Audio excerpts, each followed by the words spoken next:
You can't have everything in one person, right? Some may disagree, but I'd say it's pretty much the same in a car. You can't drive a sedan and expect the space of an SUV. You can't drive a 3-row SUV and expect the cargo space of a minivan. You can't drive a minivan and expect to look super cool, unless you're me. And while the 2025 Hyundai Santa Cruz is a pickup, you can't really have your pickup and pickup too. Sure, the Santa Cruz can tow up to 5,000 pounds, but a full-size pickup will tow almost double that. However, a full-size pickup won't fit in my small townhouse garage, and this Santa Cruz will 100% fit perfectly in it, which is a huge plus with a pickup. Now, one of the benefits of recently doing a long-term test in the Hyundai Santa Fe is that a lot of the stuff in here is pretty much the same. So this XRT trim and the top trim get this long curved digital display. 12.3 inches of it is for the infotainment system, which is really easy to use, but we'll get back to that in a bit. And the other 12.3 inches is for the gauge cluster, which is also really great, minus the fact that Elle pointed out while we were shooting that they're two different colors. I don't know why there's two different colors on the gauge cluster, but it's there, whatever, it works. The 2025 Hyundai Santa Cruz houses a 2.5 liter i4 making 281 horsepower and 311 pound-feet of torque. This all-wheel drive car is actually, it's not that bad. It's kind of smooth for something like this, which you'd expect to be, well, I expected it to be a bit bumpier based on some of the bigger pickups that I've driven before, but it's really not that bad. It's linked to an 8-speed automatic transmission. This XRT trim has a tow mode, which we didn't get to test because I don't usually tow things. I generally just have my kids in tow, not towing them, but you know, in the back seats. My 3 kids fit really well into this car. It's a bit snug, but if I had to put them into a second row and have them all beside each other, it could definitely be worse, and it has been worse. The Santa Cruz has similar dimensions to the Hyundai Tucson, aside from its length because it's got the bed in the back. You'll probably note that I'm not talking about having 3 car seats anymore. I'm not trying to squish my kids into cars that barely have enough space for really even 2 car seats. But now that I've only got 1 kid in a booster seat, there's quite a bit of space back there. Shoulders are still touching, and on a bad day, they will still get very angry at each other because of that. But to be completely fair, it's really not that bad back there. There's quite a bit of legroom, not as much as in the Tucson, but there is enough for a smaller child, unless, however, you've got someone really tall in the front seats, then you're limiting your rear legroom by quite a bit.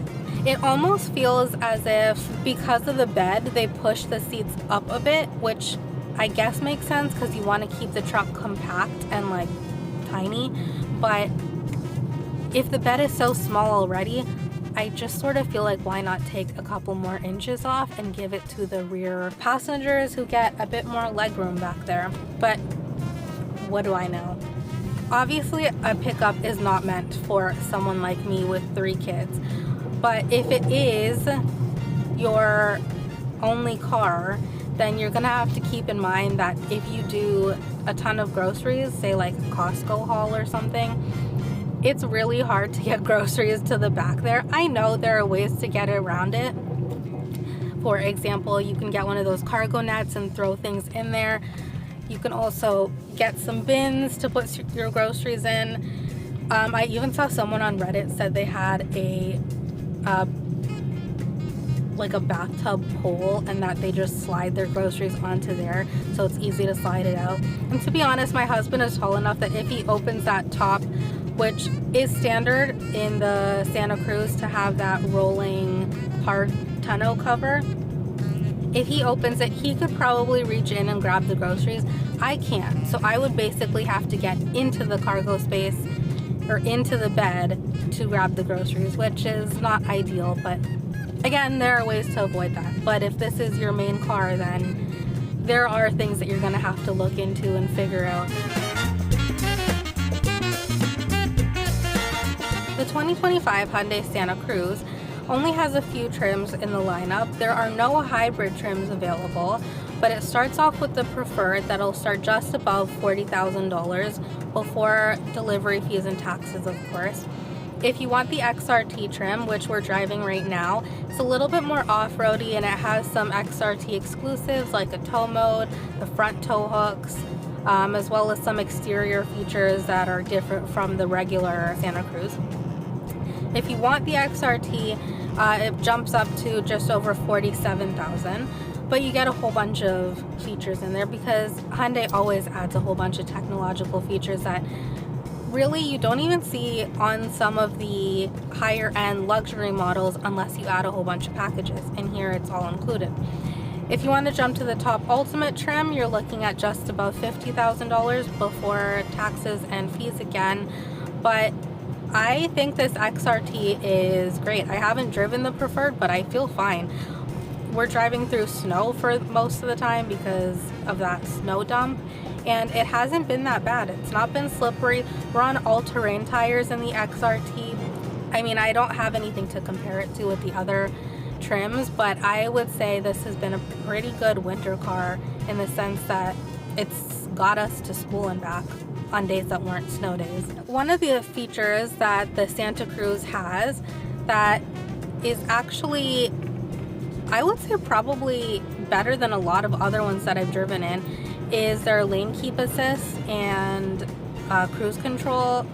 It honestly works similar to GM Super Cruise or Ford's Blue Cruise. It's not quite as advanced. You can't completely take your hands off and expect it to do things for you. It doesn't change lanes for you either, but it will keep you in the lane for a significant amount of time unless you get into like a deep curve or a really twisty turn. Then the light will flash off and you just put your hands back on the wheel and you're in full control. It's fairly simple to use, but on long drives it also will save a bit of energy and save you from that, driving fatigue that comes with long drives.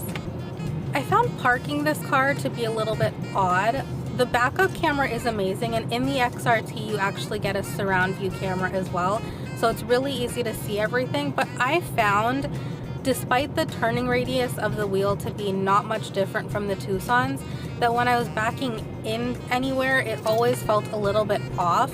And as I backed in, I had to correct myself because it was such a wide turn that I was making, which is weird. Like, I don't usually have that problem, but I did in here. I don't know why.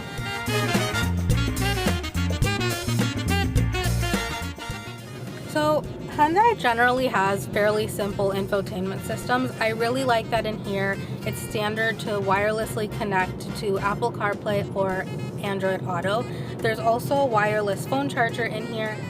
I really like that the Santa Cruz for now has kept the traditional gear shifter up here in the center.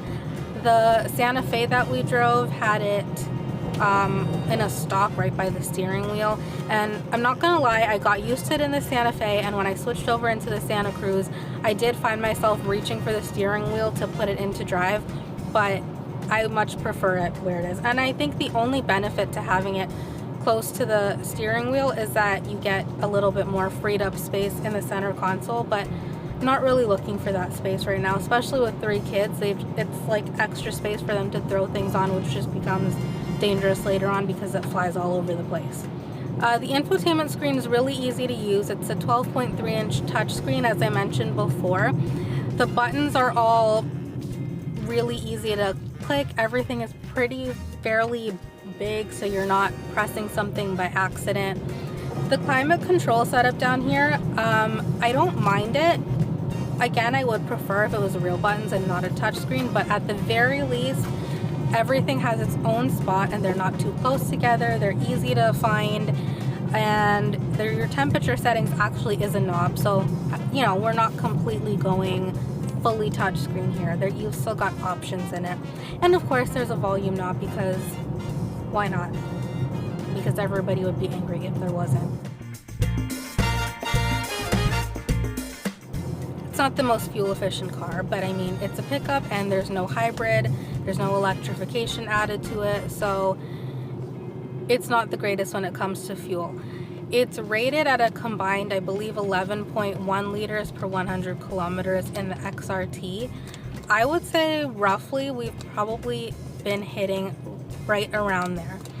After spending 2 weeks driving it back and forth to school, we were in like the low 12s, which again is high, but that's just on city roads, and I believe on city roads it's something like 12.8. On highways, we were actually getting better than its rated average, which was somewhere in the 8s. We were seeing low 7s on long highway drives, and that's pretty good for a pickup. That said, if you're not doing a ton of highway driving, then you're not going to see that number very often. The 2025 Hyundai Santa Cruz is one of 2 vehicles in a very small compact pickup segment. The other is the Ford Maverick. Now, I can see why people would choose the Ford Maverick over the Santa Cruz. The Ford Maverick has more traditional stylings of a pickup, whereas the Santa Cruz is more stylish, maybe, if you like this look. I mean, I'm not really sure why someone wanting a pickup would want something this stylish, but to each their own. The Ford Maverick, though, also starts at a lower price, and it also includes hybrid trims. So it really depends on what you need and where you're going with a compact pickup, because you've got options with the Ford Maverick that you don't necessarily have with the Santa Cruz. That said, again, the Santa Cruz will come with probably a few more features than the Ford Maverick will in its lower trims. So you'll really have to test out both if that's what you're going for. But I mean, there's only 2 options, so test away.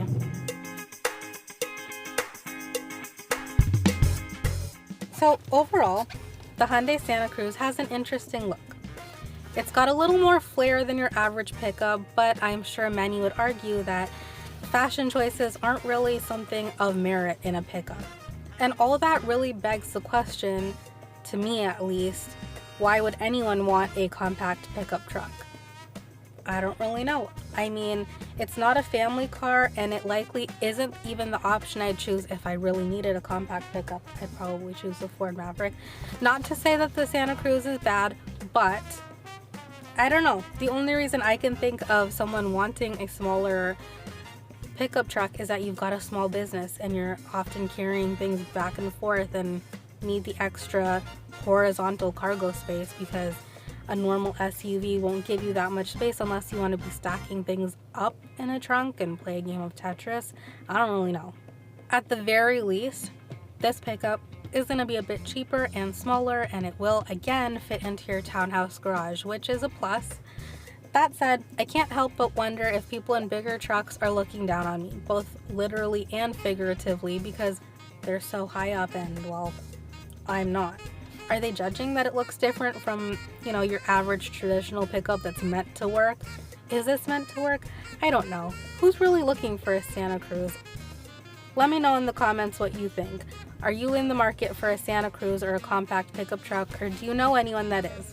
I'm Renita Narain. For more pickup truck reviews and news, follow us on social media or check out our website.